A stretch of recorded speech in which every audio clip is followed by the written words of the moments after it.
قرآن مجید میں خود اللہ تعالیٰ نے جو نیک لوگوں کی تعریف بیان کی، ان کی دعا بیان کی، ربنا آتنا فی الدنیا حسنہ وفی الآخرۃ حسنہ وقنا عذاب النار۔ اللہ ہماری دنیا بھی اچھی کیجئے، آخرت بھی اچھی، پہلے دنیا اچھی کیجئے، دنیا اچھی ہوگی آخرت اچھی ہوگی۔ جو لوگ آخرت کے لیے اور دین کو مقصد بنا کر اور قرآن کی خدمت گزاری کو دین سمجھ کر کرتے ہیں، ان کی پہلے دنیا اچھی ہونا ضروری اور لازمی ہے، یقینی ہے، بالکل ہوتی ہے بالکل۔ السلام علیکم ورحمۃ اللہ وبرکاتہ۔ امید کرتے ہیں کہ آپ حضرات خیریت سے ہوں گے۔ میرے عزیز دوستوں اور میرے دینی بھائیوں، آپ لوگوں کو معلوم ہے اور یہ بہت ہی بڑے افسوس کے ساتھ کہنا پڑ رہا ہے کہ حضرت مولانا کلیم صدیقی صاحب کو جو ہے عمر قید کی سزا سنائی گئی ہے۔ یہ ہمارے لیے بہت ہی بڑے افسوس کی بات ہے۔ میرے عزیز دوستو، ہم نمازوں کے بعد، ہر نمازوں کے بعد جو ہے حضرت کے لیے دعا کریں کہ اللہ تبارک و تعالی حضرت کی جلد سے جلد رہائی عطا فرمائے۔ اور میرے عزیز دوستو، جب حضرت لکھنؤ کے جیل میں تھے تو ان کے ساتھ کیا معاملہ پیش آیا، ان کے ساتھ کیسا معاملہ ہوا، اسی کے متعلق حضرت نے بہت ہی قیمتی باتیں بیان فرمائے ہیں۔ تو چلیے ہم اور آپ مل کر اس کو سنتے ہیں۔ میں صرف ملا جی اور قرآن مجید کی خدمت گزاروں کے حلیے میں رہتا ہوں، بیروبیہ بنا ہوا تھا۔ تو جیل میں آپ جا کر لوگوں سے 20 مہینے پیارے بچوں، اس سے زیادہ اور کیا بات ہو سکتی ہے کہ میں بالکل اپنا قریب کا جو ہے اپنا تجربہ بتا رہا ہوں کہ لکھنؤ جیل اتنی بڑی جیل ہے، وہ بہت بڑی تعداد میں لوگ وہاں قیدی رہتے ہیں اور بہت ہی خاص ایجنسی کے سارے جو ہے قیدی وہاں پر ہوتے ہیں اور ہر طبقے کے لوگ ہیں وہاں پر۔ منسٹرز بہت سارے ہیں، آئی جی آفیسرز، پولیس کی الگ بیرک ہے، پولیس والے رہتے ہیں وہاں پر، منسٹرز ہیں 20 میرے خیال سے 10 سے زائد منسٹرز ہوں گے، بلکہ اور 15 نہ ہوں منسٹر، جو منسٹر رہ چکے ہیں وہ لوگ ہیں، بڑے بڑے آفیسرز ہیں، آئی ایس آفیسرز ہیں وہاں پر ہیں، اور بڑے بڑے مذہبی پیشوا، ہندو مذہبی پیشوا بھی بہت سے ایسے ہیں جو کسی نہ کسی وجہ سے وہاں رہے ہیں، وہاں پر وہ رہے ہیں۔ آپ جا کر اگر سروے کریں گے اور ابھی جا کر پوچھ لیں گے تو جا کر معلوم ہوگا کہ جیل میں جو قیدی ابھی پچھلے دنوں میں رہے ہیں، سب سے زیادہ محبت اور سب سے زیادہ عزت کس شخص کو دی جاتی تھی؟ تو میں اپنے منہ سے نہیں کہہ رہا ہوں، پر میری بات نہیں، میں اس حلیے کی بات کہہ رہا ہوں۔ انہیں میرے اندر کیا ہے اس کا تو کچھ نہیں معلوم نہیں تھا، نہ میں نے انہیں پڑھایا ہے، نہ میں نے ان کے سامنے کوئی خاص تقریر کی ہے، نہ کچھ کیا ہے، بس یہ دیکھ کر یہ اولیاء اور یہ مولانا صاحب ہیں، بس اس طرح سے سمجھتے تھے۔ حضرت صاحب کہتے تھے لوگ، وہ یہ تھے ATS والے جو ایجنسی ریمانڈ پر، شروع میں افسروں نے دیکھ کر یہ کہہ دیا تھا حضرت صاحب ہم آپ کے مقام کو سمجھتے ہیں اور آپ معزز آدمی، یہاں سے بلکہ گرفتار کیا تھا تبھی انہوں نے جو تھا اس نے یہ کہہ دیا تھا کہ ہم جانتے ہیں آپ معزز آدمی ہیں، ہم آپ کے ساتھ کوئی ایسا رویہ تھوڑے کر سکیں گے، آپ ایسے دیکھ کر اسے کیا معلوم معزز آدمی ہے کہاں سے ہو گیا ہے۔ پولیس والے تھے، وہ تو ایک مجرم سمجھ کے پکڑ کے لے جا رہے تھے۔ پھر وہاں بھی وہ انہوں نے کہہ دیا کوئی آپ کو تم بھی نہیں کہے گا حضرت صاحب، یہاں اگر کوئی آپ کو ہمارا عملے کا کوئی آدمی تم کہہ دے تو آپ مجھے فوراً انٹیمیٹ کریں گے، اور فوراً یہ کہا کہ دیکھیے حضرت صاحب اگر 10 دفعہ میرے پاس آنا چاہیں گے تو آپ یہ نہیں کہیں گے کہ تھوڑی دیر میں آنا ہے، جانا ہے، ذرا ہم مصروف ہیں، فوراً لے کے آئیے گا، کوئی بھی شکایت کمپلینٹ ہو بس جتنی دیر آپ کی طبیعت شرح ہو تو آپ جواب دیجئے، ہماری تو مجبوری ہے کہ ہمیں فارمیلٹی پوری کرنی ہے، جتنی دیر آپ جواب دے سکتے ہیں اتنے جواب دیجئے، اس کے بعد جیسا ہو جائے پھر اب 10 منٹ 15 منٹ ہم کوئی یہ نہیں کہیں گے کہ آپ ہمارا کیوں وقت ویسٹ کر رہے ہیں۔ جس روز میں آیا تو وہاں پر ایک بہت بڑے پنڈت تھے، وہ بھی تھے بیچارے، ان کے 6 آشرم تھے بڑے بڑے، PGI ہے وہاں پر، سنجے گاندھی PGI، تو وہ پہلے تو باہر تھا رائے بریلی روڈ پر، لیکن اب وہ وہاں پر انجینئرنگ کالج، یونیورسٹیز، ہاسپٹلز، بڑے بڑے آفیسز بن گئے ہیں، تو لکھنؤ کا مہنگا ترین ایریا ہے، وہاں پر 450 ایکڑ ہے ان کے فارم میں جگہ ہے وہ، اور زمین مافیا نے ان پر اس زمین پر قبضہ کرنے کے لیے ان کو جیل میں بھجوا دیا، جھوٹے الزام لگا کر، وہ پیسے دے کر نکلنے نہیں دیتے، بہت شریف آدمی، بہت صاف ستھرے رہتے تھے، بہت ہی۔ جب میں آ رہا تھا جس روز قید سے نکل کر، اس روز وہ جو ہے پولیس والوں سے کہا ہم بھی حضرت صاحب سے بھیٹ کر لیں، تو پولیس والے بھی ان کا احترام کرتے ہیں کہ بڑے آدمی ہیں اپنے مذہب کے، تو وہ آئے اور آ کے کہنے لگے مولانا صاحب دیکھیے ایک تو جن کی رہائی ہوتی ہے, ایک جگ کی رہائی ہوتی ہے. جن تو روز جاتے رہتے ہیں, مجھے آج ایسا لگ رہا ہے جیسے جگ رہا ہو رہا ہے آج. اور مجھے آپ سے کوئی چاپلوسی کی بات نہیں کرنی, مجھے کچھ لینا نہیں آپ سے. میں سچ یہی بات کہہ رہا ہوں کہ اگر میری رہائی ہوتی تو مجھے اتنی خوشی نہیں ہوتی جتنی آپ کی رہائی کی خوشی ہو رہی. یہ صرف ان ملاؤں اور قرآن مجید کے خادموں کے اس حلیے کا احترام ہے بچوں, اور کچھ نہیں ہے اس کے علاوہ. میں مدرسے میں جاتا ہوں, لوگ معائنہ لکھواتے ہیں. اب چونکہ ہم لوگ خدمت کرنے لگے ہیں تو تھوڑا بہت ہوتا ہے کہ بھئی ہر گیا ایک روایات جو چلی آ رہی ہیں اس کو سب لحاظ ہے. کوئی بھی آئے گا تو لکھواتے ہیں, معائنہ لکھواتے ہیں. تو میں معائنے کے بعد شروع سے میں نے اپنے لیے ایک وہ کیا ہے, کچھ خط لکھنا ہے, کسی کو تصدیق نامہ دینا ہے. خاک پائے خدام دین, یہ کچھ بھی بے خیالی کے ساتھ اور کسی طرح بھی کچھ لکھ دوں میں, لیکن اس کو بہت استحضار کے ساتھ لکھتا ہوں میں, اندر سے کیفیت کے ساتھ, اور اس خیال کے ساتھ کہ معائنے بہت سے اللہ والے, اللہ کے نیک بندے مقبول گھڑی میں پڑھیں گے. تو کسی وقت کسی مقبول بندے نے یا کسی مقبول گھڑی میں یہ لفظ پڑھا گیا, اللہ نے قبول کر لیا, تو میرا حشر ہو جائے گا ان کے قدموں کی خاک کے ساتھ جو خدا خدمت کرنے والے ہیں قرآن مجید کے ساتھ. یہ اس کی برکت, جہاں جاتے ہیں وہاں پر یہ صورتحال ہوتی ہے.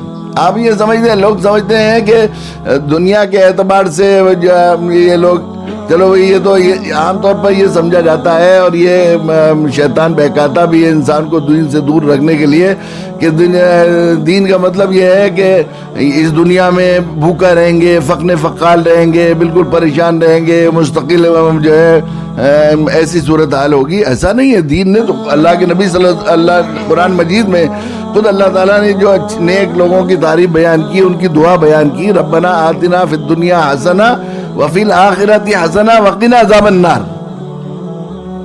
اللہ ہماری دنیا بھی اچھی کیجئے, آخرت بھی اچھی. پہلے دنیا اچھی کیجئے, دنیا اچھی ہوگی آخرت اچھی ہوگی.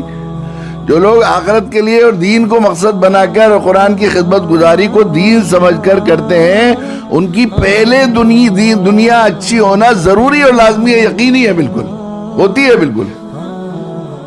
ہم دیکھتے ہیں لوگ ترستے ہیں جن چیزوں کو, ہم ان سے جان بچاتے پھرتے ہیں.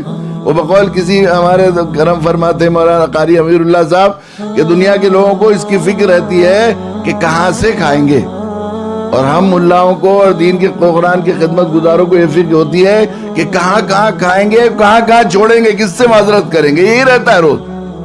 ناشتے اس کے ہوتا ہے. اگر میں کہہ رہا ہوں خاک پائے خدام دین بننے کی خواہش اور چاہت اور ارمان, اور اس کی دعا اور اس کی تمناؤں کی برکت ہے. برکت سے میں یہ بات کہتا ہوں کہ اگر ریکارڈ بنایا جاتا, شروع سے رکھا جاتا, تو شاید دنیا میں ایک Guinness book of world record میں میرا نام آ جاتا, ایک بندہ جس نے دسترخوان پر ناشتے اور کھانوں پر سب سے زیادہ وقت گزارا ہے. میری زندگی کا سب سے زیادہ وقت شاید کسی اور کا میرے برابر نہ گزرا ہو اتنا دسترخوانوں پر. ادھر سے جاتے ہیں ادھر سے جاتے ہیں ادھر سے. اس بھی کہاں سے آتا ہے, کیسے لوگ وہ کرتے ہیں خدمت گزاری, اور خوش ہوتے ہیں, کھلا کر احسان مانتے ہیں. اگر دسترخوان پر بیٹھ گئے تو بعض دفعہ ایسا ہو جاتا ہے. ایک دفعہ میں سنا رہا تھا لطیفہ کہ میں رات صبح سے چلتا رہا شام کو, تو وہ وہاں جو ہے شام میں اتنا حال خراب ہو گیا ناشتہ نہ کرنے کی. طبیعت آدمی پیٹ کتنا ہوتا ہے کتنا. تو وہ ایک صاحب نے بہت سارا دسترخوان لگایا ہوا تھا, تو میں نے ایک کشمش توڑ کر تھوڑا سا کنارہ کھانا چاہا. تو وہ صاحب کہنے لگے نہیں حضرت کشمش تو بالکل صاف ہے, اس میں کچھ نہیں ہے, یہ بہت اچھی کشمش ہے, ابھی تازی ہے. میں نے کہا نہیں, اصل میں پوری کشمش نہیں کھانے کے حال میں نہیں ہوں, اس لیے اسے توڑ رہا ہوں. یہ صرف قرآن کی خدمت گزاروں کے قدموں میں رہنے کی حضرت کی برکت. تو خود جو قرآن کا کام کرنے والے ہوں گے, خدمت کرنے والے ہوں, کیسے ہوں گے. ایک مرتبہ ہم وہاں ایک کورے گاؤں ایک قصبہ ہے, وہاں عشاء کی نماز کے بعد ہمارے وہاں سے جو ہے عشاء کی نماز کے بعد پروگرام, مغرب کے بعد پروگرام تھا. عشاء کے بعد ہمیں مالیگاؤں جانا تھا 3 روز کے لیے. یہ طے ہو گیا تھا کہ ہم لینے آ جائیں گے, مالیگاؤں والوں نے کہا تھا کہ ہم لینے بھیج دیں گے. تو نماز کے بعد پہنچے تو ایک بالکل ایک پجیرو گاڑی کھڑی ہوئی تھی, ایک لینڈ کروزر کھڑی ہوئی تھی, دونوں گاڑیاں کھڑی ہوئی تھی. وہ کہنے لگے اس میں چلیے, دوسرے کہنے لگے نہیں ہمیں لے جانا ہے. ان میں آپس میں بڑا اختلاف ہونے کے بعد امیر کسی کو بنا کے بھیجا ہے وہاں کے لوگوں نے. میں کہا نہیں حضرت امیر تو کسی کو نہیں بنایا. وہ ماننے کو تیار نہیں تھے کوئی بھی. تو میں نے حافظ مبشر ہمارے ساتھی تھے, میں نے کہا بھائی ہم لڑائی کے, تو آپ کو معلوم ہی ہے حافظ مبشر لڑائی سے ہم بزدل آدمی ہیں, لڑنے لڑانے کے عادی نہیں ہے, نہ ہم اس سے ڈرتے ہیں. تو بہت دنوں سے مفتی روشن صاحب کے یہاں نہیں گئے, ایک ٹیکسی کرو, ہم پر مالیگاؤں جاتے ہی نہیں, ہم تو سنوری چلتے ہیں وہاں, چلو یہاں سے وہاں سے. تو انہیں خیال ہوا کہ بھئی وہ ذرا ہو گئے, کہنے کا حضرت جس میں چاہے بیٹھ جائیے. میں نے کہا کتنی دور ہے مالیگاؤں؟ انہوں نے کہا 110 کلومیٹر ہے.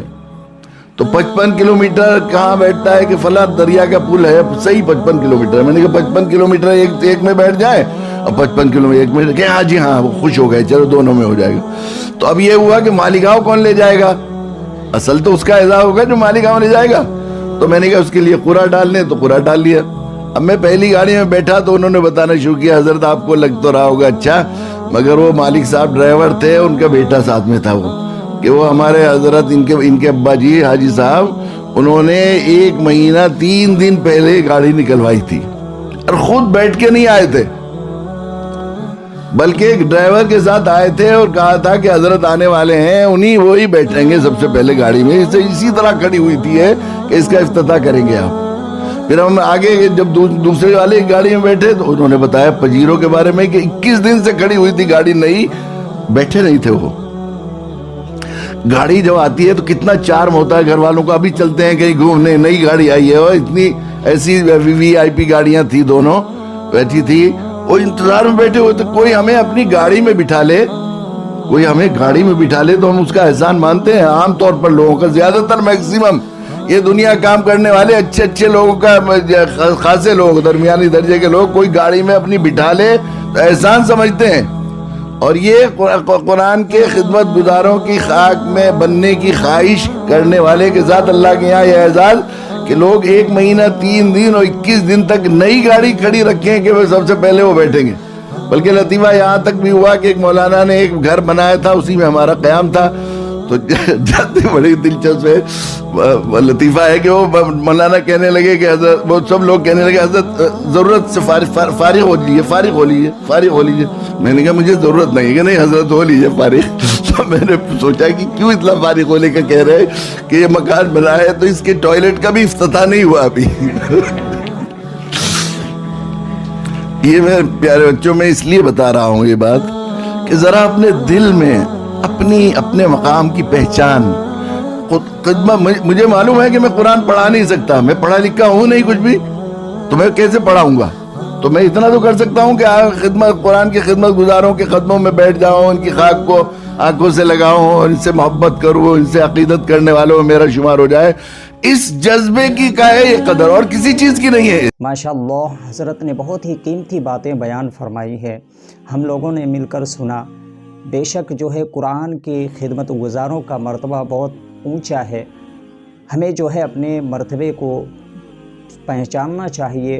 میرے عزیز دوستو, یہ حضرت نے بہت ہی اچھی طرح جو ہے سمجھایا ہے. میرے عزیز دوستو, اسی طرح جو ہے اسلامک ویڈیو کو دیکھنے کے لیے ہمارے چینل کو سبسکرائب ضرور کریں, اور اس ویڈیو کو زیادہ سے زیادہ شیئر بھی ضرور کریں. آخر میں ہم دعا کرتے ہیں کہ اللہ تبارک و تعالی ہم تمام کو جو ہے ان باتوں پر عمل کی توفیق عطا فرمائے, اور اللہ تبارک و تعالی حضرت کی جو ہے جلد سے جلد رہائی عطا فرمائے. آمین ثم آمین. السلام علیکم ورحمۃ اللہ وبرکاتہ.